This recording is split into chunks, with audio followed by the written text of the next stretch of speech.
Hey everybody, welcome to Brews and Blockchain, where we drink some brews and talk some blockchain.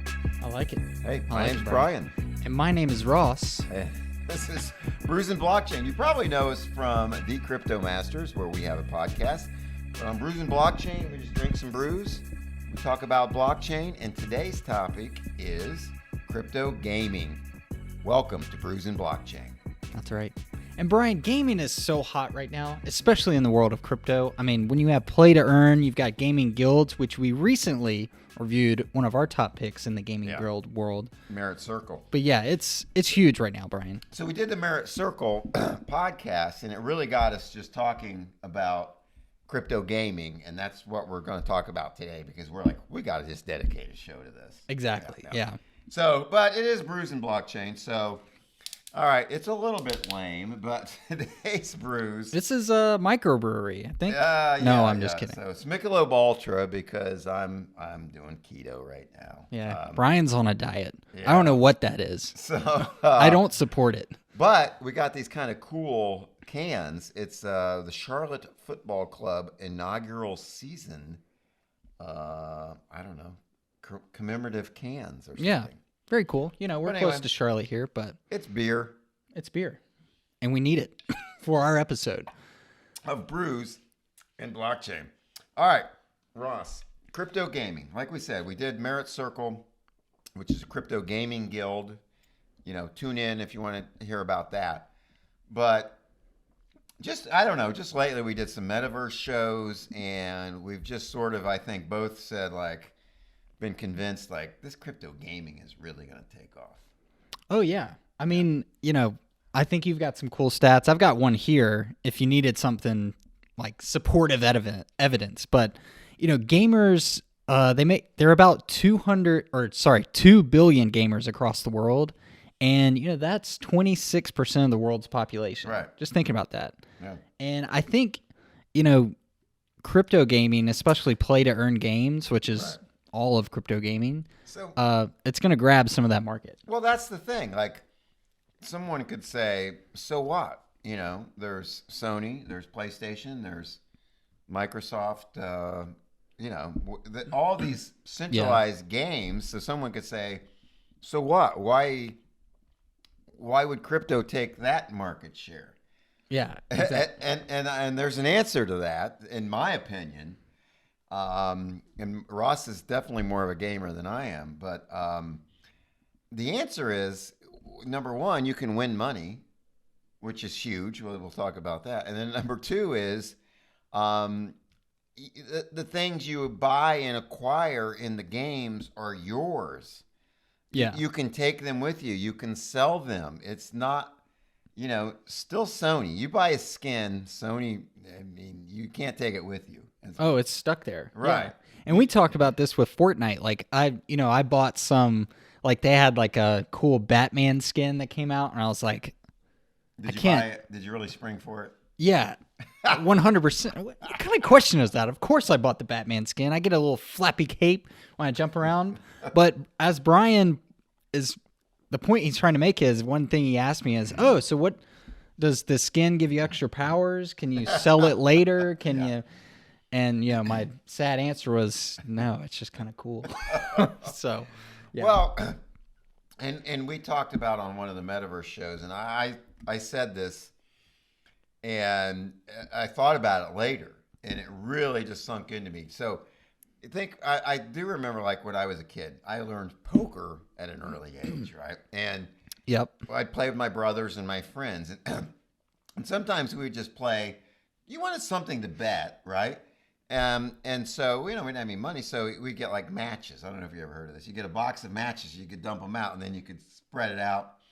You know, everybody could get an equal number, 30 or whatever. Uh-huh. And then that's what you'd use to bet. And then at the end, you'd see who had the most matches, and they won, you know. Yeah. And then you put them back in the box. So, well, I don't want to brag, Brian, but when I played poker as a kid, we played with, you know, nickels and dimes, and sometimes quarters. So we evolved to that. But you know what? Even that, didn't that add a new element to the game? I mean, oh, 100%. Real money. Like, I can actually walk away here with like $4 that I didn't have before I started this. Exactly. I'm just saying that was a game changer. And this just sunk into me. And once you did that, you didn't go back to doing the matches. No, you never Because did. It just You wasn't never fun go back. anymore. Uh-huh. Or it wasn't as fun. Not even close. And so I think it's the same in gaming, right? We can get into this, but you can play Fortnite and you do well and be glad that you did well.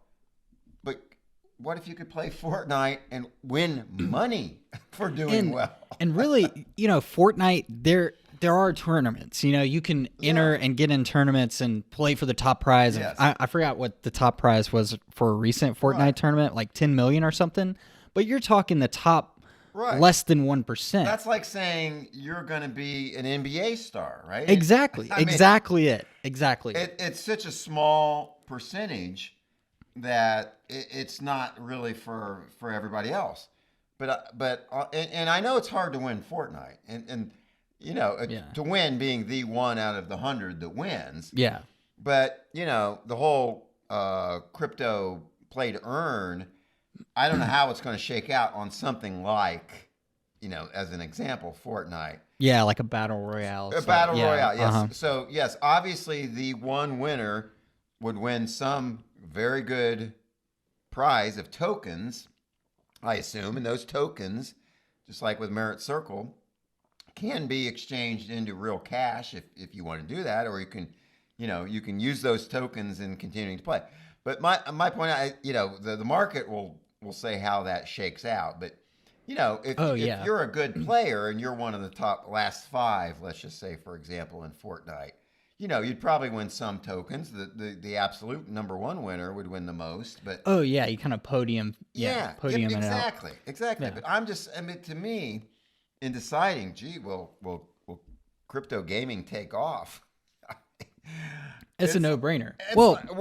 How can it not when you can get actual money and you can get not even talking about the NFTs yet that you can win, earn, buy, actually own, and use, sell, give to your friend, or the gun, maybe the great gun that you could get in a Call of Duty. The gold-plated gun, Whatever gun someone needs, you can loan it to your friend. If you get involved in a guild, you can share all the different things and help each other. I mean, it's just going to happen. Oh, it's an absolute no-brainer. And this is kind of my vision, Brian, because I'm going to Vegas in a couple of weeks. I'm trying to get my poker skills up to par.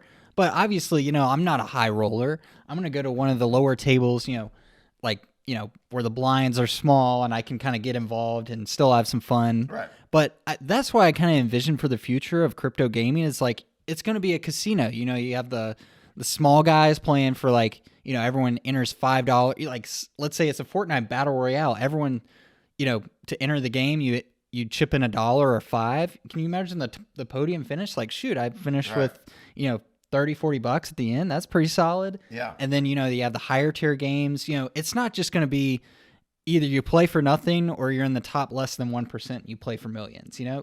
We need that. We need the low class games for more. And the market will evolve that way, right? Exactly.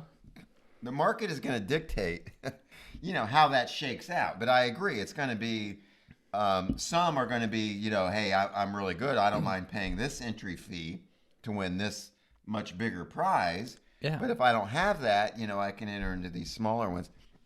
But just comparing that to the current state of gaming that 26% of the world's population already engages in. Oh, yeah.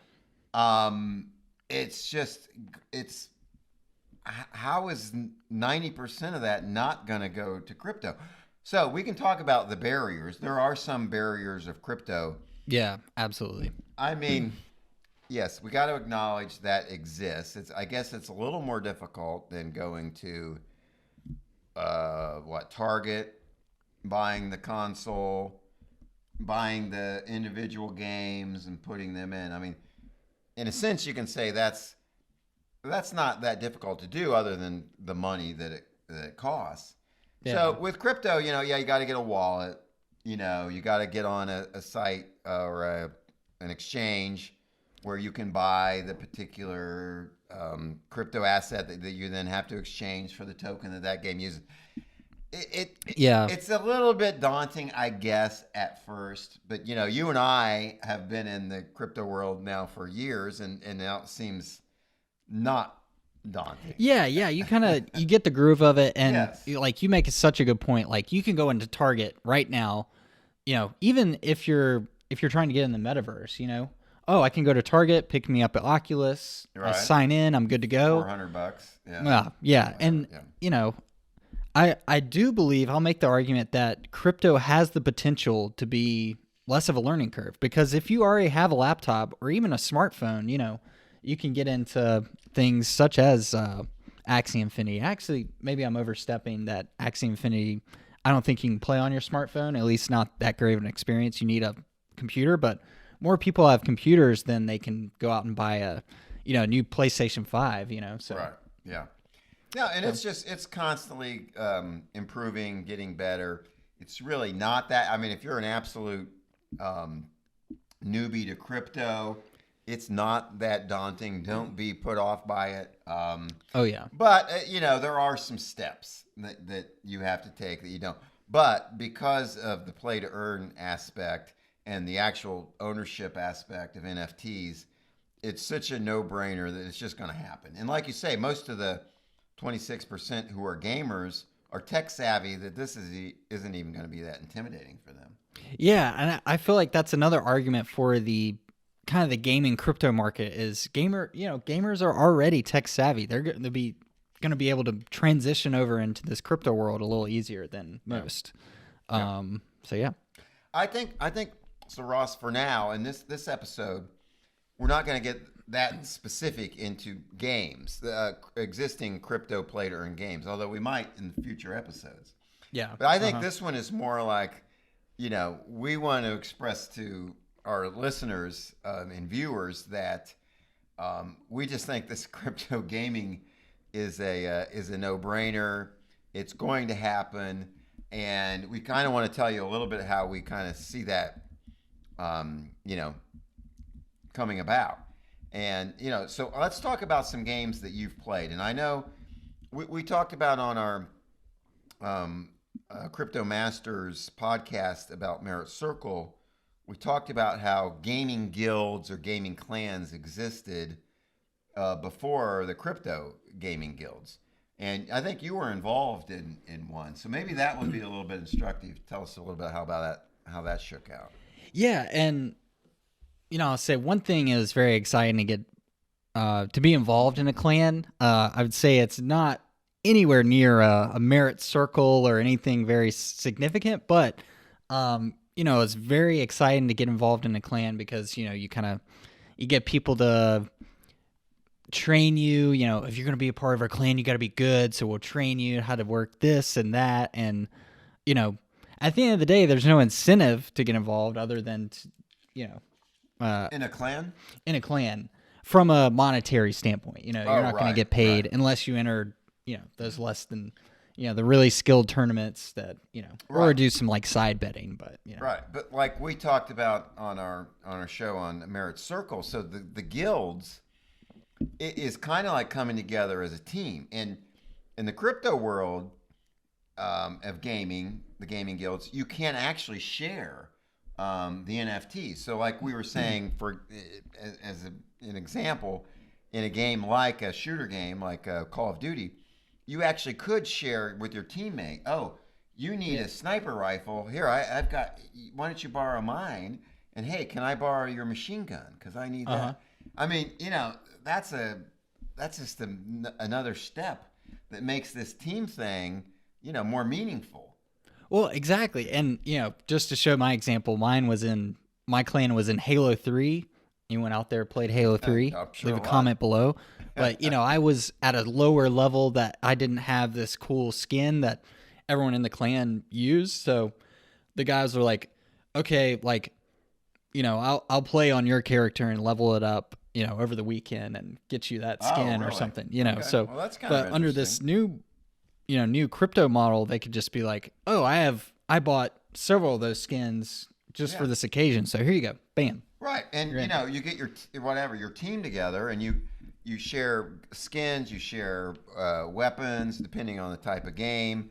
You give advice, you do training, Yeah. right? Like if you get into this situation, here's what you need to do.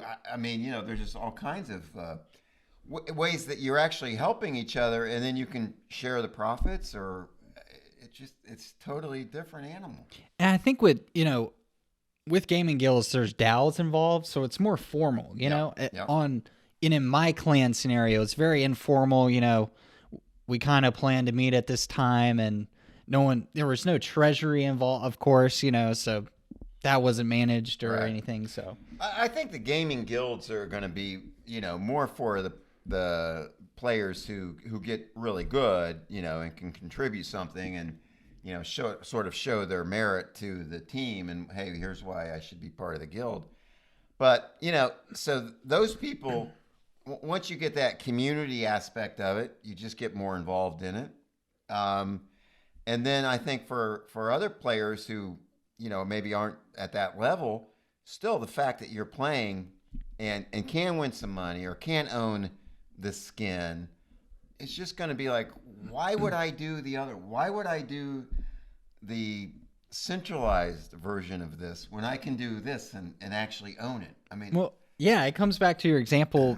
Playing poker for matches versus dollars. You're never gonna go back. that's Never right. And to me, that is the biggest. That just was the epiphany. Like, yeah, everybody, almost everybody is going to end up on this side of the decentralized gaming versus the centralized gaming. They're going to end up on the play to earn side. I mean, I just don't see it shaking out any other way. Well, too, Brian.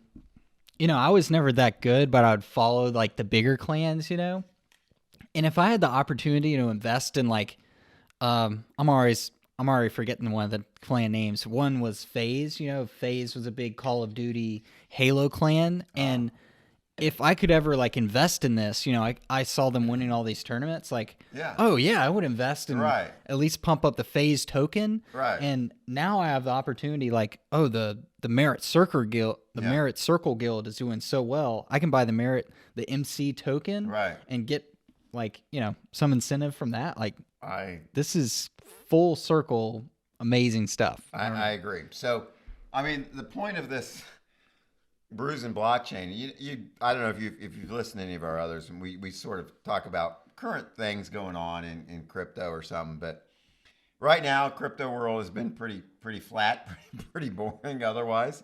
Yeah. But at the same time, we've been focused on some of these gaming guilds and the metaverse, and it's just so clear that these are going to be. So, I mean, we might contrast the gaming and metaverse. I think there's going to be a lot of overlap, right? Oh, for sure. Yeah. So, I mean, you can be in the metaverse, whatever one you choose, and within that there will be gaming, but then there's also all kind of other social activities. So I think you'll have some people go into that, and then you'll have these, what was it, 2.6 billion gamers that will just want to 2 billion. I think I saw Yeah. 2.6, but it's probably up to 2.6. yeah, they'll figure I saw. they'll still want to. Hey, I'm a gamer. They'll still Yeah. go to the gaming, and it's just if you can get it on it this early, I don't know. We just want to dedicate this Brews and Blockchain to let people know we see this as being a almost no brainer that the world, the 2 billion plus that are in the centralized world of gaming, a huge percentage of those within the next few years are going to be in the decentralized world of play to earn and own your own NFTs within the game. And so I'm going to offer one criticism, but I think it's going to change pretty rapidly once kind of, the market picks up. But, the gameplay isn't up to par with centralized. Right. I'm just going to straight up say it. I agree. It's what I feel right now. It's going to change. Yes. You can't, like, Fortnite is addicting. And I can't find a single crypto play to earn game that that's comparable. That's a good but point. It's gonna get there. Yeah. It's gonna get there, and you better watch out for it because when you can get into a battle royale and come out with money, Yeah. the game is over. No, It is over. That's a really good point, and that's the only reason that it hasn't already. We haven't seen the huge crossover already. You're right. That's a good point. But I've read all of the game developers and the game companies that are in the centralized world are already They're planning. paying attention. They and are planning on the conversion because it's just a no-brainer. Absolutely.